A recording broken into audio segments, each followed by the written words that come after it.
दसे समावनो आसामनि मुख्यमंत्री डक्टर हिमन्त बिश्व शर्माया बावहाय बागुरुम्बा मोसानायनि फाइनाल रिहार्सालखौ नायनो फैगोन। गाबोन 17 तारिख जानुवारि बेलासिथिं जोंनि भारतनि प्रधानमंत्री नरेन्द्र मोदीया बावहाय फैगोन आरो फैनानै बागुरुम्बा मोसानायखौ नायगोन। 10,000निख्रुइबो बांसिन मोसागिरि आरो दामग्रा देग्रा बिसोर ज' जानानै बावहाय दङ आरो गाबोननि उनावहाय बे मोनसे पृथिबियावनो बिश्वआवनो मोनसे रेकर्ड गोदान रेकर्ड आगोलाव बिहुआ रेकर्ड जादोंमोन उनावहाय माने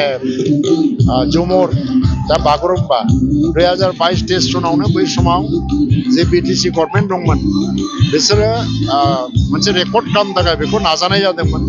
नाथाय बिभिन्न टेकनिकेल रिजनाव बेखौ खालामनो हानाय जायाखै दिनैसो हाबफैनाय जाबाय। थ' बे गोलाव समनि नाजानायजों बर' हारिमु आफादनि नाजानाय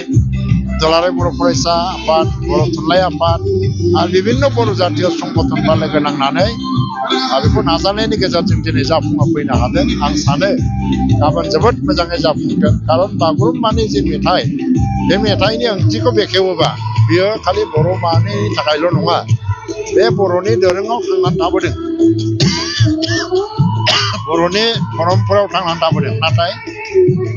बेनि मेथाइनि ओंथियाव जे मानसिनि सोदोमस्रिनि बाथ्रा आरो मिथिंगानि बाथ्राखौनो बाहाय फोरमायनाय जायो आरो जों जेरैहाय मिथिंगाजों सोमोन्दो दं बेफोर गासैबो बाथ्राखौनो गुवारै फोरमायनाय जायो। जे गाबोननि उनाव जे बागुरुम्बा जे बिश्व रेकर्ड जागोन बे जोंनि थाखाय मोनसे जारिमिन आरो बेनि थाखाय आसाम गभर्नमेन्ट आरो गासैबो आफाद आरो बाहाय मोसानो फैनाय मोसागिरि बयनोबो आङो साबायखर बावो।